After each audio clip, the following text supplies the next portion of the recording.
अगर आप भी अपने जीवन से परेशान हो गए हो और आप लोगों को समझ नहीं आ रहा कि आगे क्या करना है, तो आप इस वीडियो को अंत तक जरूर देखें। आपको इस वीडियो से बहुत कुछ सीखने को मिलेगा। मन को शांत और स्थिर करने के लिए भगवान कृष्ण ने बताए हैं 2 उपाय।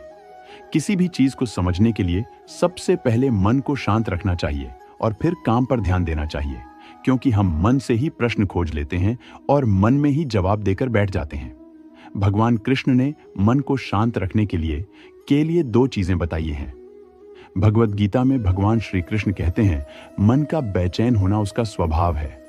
हमारे मन को लगता है कि अगर वह अलग अलग बातों के बारे में सोचता रहेगा तो हमें आने वाली हर मुश्किल और मुसीबत से बचा लेगा।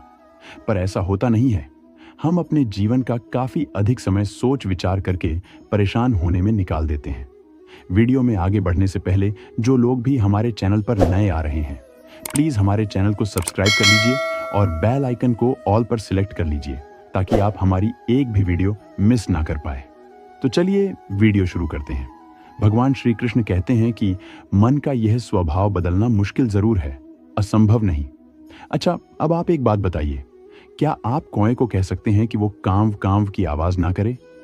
या फिर क्या आप किसी मेंढक को कह सकते हैं कि वह पानी देखते ही ऊंची छलांग न मारे? हमारे मन का भी कुछ ऐसा ही है। जीवन में कुछ भी होता है, अच्छा या बुरा, हमारा मन उस पर कांव कांव कांव करने लगता है। कांव कांव से मेरा मतलब है चिंता करना, व्याकुल होना। कोई बुरी बात होती भी नहीं है और मन परेशानी की ऊंची ऊंची लपटें लेने लगता है। कभी कभी तो मुझे ऐसा लगता है कि हम में से कई लोग सिर्फ परेशान होने के लिए जीते हैं। सारी परेशानी, पीड़ा, दुविधा अक्सर हमारी मन की बनाई हुई कहानियां होती हैं। भगवान श्री कृष्ण हमें हमारे मन को शांत और स्थिर करने के लिए 2 उपाय देते हैं। पहला, ध्यान लगाना या मेडिटेट करना। दूसरा, वैराग्य भाव सीखना। अब ध्यान या मेडिटेशन शब्द सुनते ही आप में से कई लोग कहेंगे कि आप आंख बंद कर सांसें अंदर बाहर नहीं ले सकते। यहां हम सब गलती कर बैठते हैं। मेडिटेशन या ध्यान का मतलब सिर्फ आंख बंद कर बैठना नहीं होता। मेडिटेशन का मतलब होता है अपना पूरा ध्यान किसी चीज पर लगाना और उसे हटने नहीं देना। अगर आप रोटी बना रहे हैं तो सिर्फ उस बात पर ध्यान दीजिए। अगर आप पिक्चर देख रहे हैं तो अपना पूरा ध्यान पिक्चर पर लगाएं। यह मत सोचिए कि पिक्चर देखकर आप अपना कितना वक्त बर्बाद कर रहे हैं। जब आप जीवन के हर छोटे बड़े काम को पूरे ध्यान से करते हैं तो आपका जीवन ही एक मेडिटेशन बन जाता है। ऐसे जीवन में शांति, स्थिरता, साहस और सफलता का होना अनिवार्य है। वैराग्य भाव, दूसरा उपाय। वैराग्य का अर्थ यह नहीं कि आप सब कुछ छोड़कर जंगल में जाकर बैठ जाएं। वैराग्य का सच्चा अर्थ है कि आप जो काम कर रहे हैं उसका क्या नतीजा या रिजल्ट निकलेगा उसकी चिंता ना करें। जैसे अगर आपने कोई इंटरव्यू दिया, आप यह कर सकते हैं कि पूरे मन से तैयारी करें और अपना बेस्ट देकर आ जाएं। वह नौकरी मिलना या ना मिलना आपके हाथ में नहीं है। इस नतीजे के पीछे अलग अलग चीजें हैं जो आपके बिल्कुल कंट्रोल में नहीं। तो जिस चीज के बारे में आप कुछ कर नहीं सकते उसके बारे में चिंता भी ना करें। यही वैराग्य का सच्चा मतलब होता है। और यही है भगवान श्री कृष्ण का दूसरा उपाय, मन को चिंता की लपटों से बचाने का। याद रखिए, आप पूरे के पूरे इंसान हैं, समझदारी, संयम और कुशलता से भरे इंसान। आपका मन जब भी कुएं की तरह अलग अलग बातों पर आपको परेशान करने लगे, तब अपने मन को भी प्यार से समझाइए और शांत कर लीजिए। बस अपने ऊपर विश्वास रखिए कि आप कभी अपना बुरा नहीं होने देंगे। मैनेजमेंट मास्टर कहें या जगत गुरु, गिरधारी कहें या रणछोड़, भगवान कृष्ण के जितने नाम हैं उतनी कहानियां। जीवन जीने के तरीके को अगर किसी ने परिभाषित किया है तो वो कृष्ण हैं। कर्म से होकर परमात्मा तक जाने वाले मार्ग को उन्हीं ने बताया है। संसार से वैराग्य को सिरे से नकारा, कर्म का कोई विकल्प नहीं, ये सिद्ध किया। कृष्ण कहते हैं, मैं हर हाल में आता हूं, जब पाप और अत्याचार का अंधकार होता है तब भी, जब प्रेम और भक्ति का उजाला होता है तब भी। दोनों ही परिस्थिति में मेरा आना निश्चित है। वैसे तो कृष्ण का संपूर्ण जीवन ही एक प्रबंधन की किताब है, जिसे सैकड़ों हजारों बार कहा सुना जा चुका है। कुरुक्षेत्र में 2 सेनाओं के बीच खड़े होकर भारी तनाव के समय कृष्ण ने अर्जुन को जो ज्ञान दिया वो दुनिया का श्रेष्ठतम ज्ञान है। गीता का जन्म युद्ध के मैदान में दो सेनाओं के बीच हुआ। जीवन की श्रेष्ठतम बातें भारी तनाव और दबाव में ही होती हैं। अगर आप दिमाग को शांत और मन को स्थिर रखने की कोशिश करें, तो सबसे बुरी परिस्थितियों में भी आप अपने लिए कुछ बहुत बेहतरीन निकाल पाएंगे। ये कृष्ण सिखाते हैं। गीता पढ़ने से पहले अगर इसी बात को समझ लिया जाए तो गीता पढ़ना सफल हुआ। कृष्ण का जीवन ऐसी ही बातों से भरा पड़ा है। जरूरत है नजरिए की। उनका जीवन आपके लिए माइथोलॉजी का एक हिस्सा मात्र भी हो सकता है और आपका पूरा जीवन बदलकर रख देने वाला ज्ञान भी। आवश्यकता हमारी है, हम उनके जीवन से लेना क्या चाहते हैं। कृष्ण मात्र कथाओं में पढ़ा या सुना जाने वाला पात्र नहीं है, वो चरित्र और व्यवहार में उतारे जाने वाले देवता हैं। कृष्ण से सीखें कैसे जीवन को श्रेष्ठ बनाया जाए। 10 बातें हैं जो अगर व्यवहार में उतार लीं तो सफलता निश्चित मिलेगी। व्हाट? शुरू से अंत तक जीवन संघर्ष ही है कारागृह में जन्मे कृष्ण। पैदा होते ही रात में यमुना पार कर गोकुल ले जाया गया। तीसरे दिन पुतना मारने आ गई।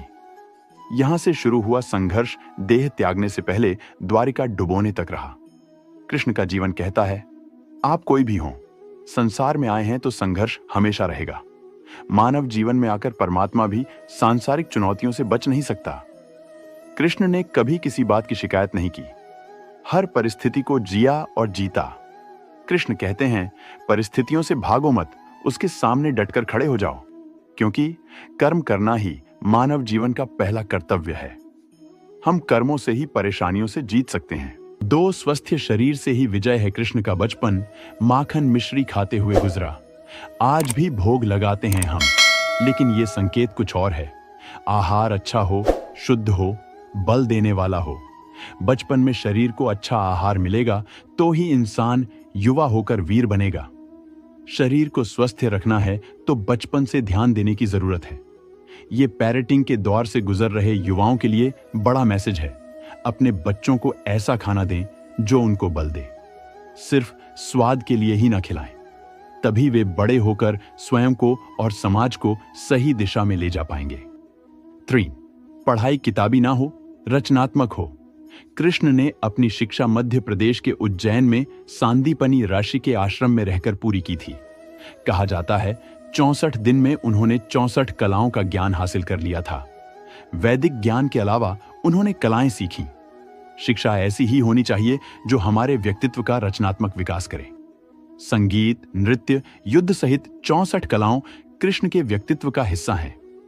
बच्चों में कोरा ज्ञान न भरें, उनकी रचनात्मकता को नए आयाम मिले, ऐसी शिक्षा व्यवस्था हो। 4. रिश्तों से ही जीवन है, बिना रिश्तों के कुछ नहीं। कृष्ण ने जीवन भर कभी उन लोगों का साथ नहीं छोड़ा जिनको मन से अपना माना। अर्जुन से वे युवावस्था में मिले, ऐसा महाभारत कहती है, लेकिन अर्जुन से उनका रिश्ता हमेशा मन का रहा। सुदामा हो या उद्धव, कृष्ण ने जिसे अपना मान लिया उसका साथ जीवन भर दिया। रिश्तों के लिए कृष्ण ने कई लड़ाइयां लड़ी और रिश्तों से ही कई लड़ाइयां जीती। उनका सीधा संदेश है, सांसारिक इंसान की सबसे बड़ी धरोहर रिश्ते ही है। अगर किसी के पास रिश्तों का थाती नहीं है तो वो इंसान संसार के लिए गैर जरूरी है। इसलिए अपने रिश्तों को दिल से जिए, दिमाग से नहीं। 5वीं नारी का सम्मान समाज के लिए जरूरी राक्षस नरकासुर का आतंक था। करीब 16,100 महिलाओं को उसने अपने महल में कैद किया था। महिलाओं से बलात्कार में उसे सुख मिलता था। कृष्ण ने उसे मारा, सभी महिलाओं को मुक्त कराया, लेकिन सामाजिक कृतियां तब भी थीं। उन महिलाओं को अपनाने वाला कोई नहीं था। खुद उनके घर वालों ने उन्हें दूषित मानकर त्याग दिया। ऐसे में कृष्ण आगे आए, सभी 16,100 महिलाओं को अपनी पत्नी का दर्जा दिया। समाज में उन्हें सम्मान के साथ रहने के लिए स्थान दिलाया। कृष्ण ने हमेशा नारी को शक्ति बताया, उसके सम्मान के लिए तत्पर रहे। पूरी महाभारत नारी के सम्मान के लिए ही लड़ी गई। सो आप कृष्ण भक्त हैं तो अपने आसपास की महिलाओं का पूरा सम्मान करें। कृष्ण की कृपा पाने का यह सरलतम मार्ग है। 6. आपके मतभेद अगली पीढ़ी के लिए बाधा ना बने। कम ही लोग जानते हैं कि जिस दुर्योधन के खिलाफ कृष्ण ने आजीवन पांडवों का साथ दिया, उसकी मौत का कारण भी कृष्ण की कूटनीति बनी, वो ही दुर्योधन रिश्ते में कृष्ण का समधी भी था। कृष्ण के पुत्र सांब ने दुर्योधन की बेटी लक्ष्मणा का अपहरण करके उससे विवाह किया था, क्योंकि लक्ष्मणा सांब से विवाह करना चाहती थी, लेकिन दुर्योधन खिलाफ था। सांब को कौरवों ने बंदी भी बनाया था। तब कृष्ण ने दुर्योधन को समझाया था कि हमारे मतभेद अपनी जगह हैं, लेकिन हमारे विचार हमारे बच्चों के भविष्य में बाधा नहीं बनने चाहिए। दो परिवारों के आपसी झगड़े में बच्चों के प्रेम की बलि ना चढ़ाई जाए। कृष्ण ने लक्ष्मणा को पूरे सम्मान के साथ अपने यहां रखा। दुर्योधन से उनका मतभेद हमेशा रहा, लेकिन उन्होंने उसका प्रभाव कभी लक्ष्मणा और सांब की गृहस्थी पर नहीं पड़ने दिया। सातवीं शांति का मार्ग ही विकास का रास्ता है। कृष्ण ने महाभारत युद्ध के पहले शांति से समझौता करने के लिए पांडवों और कौरवों के बीच मध्यस्थता की।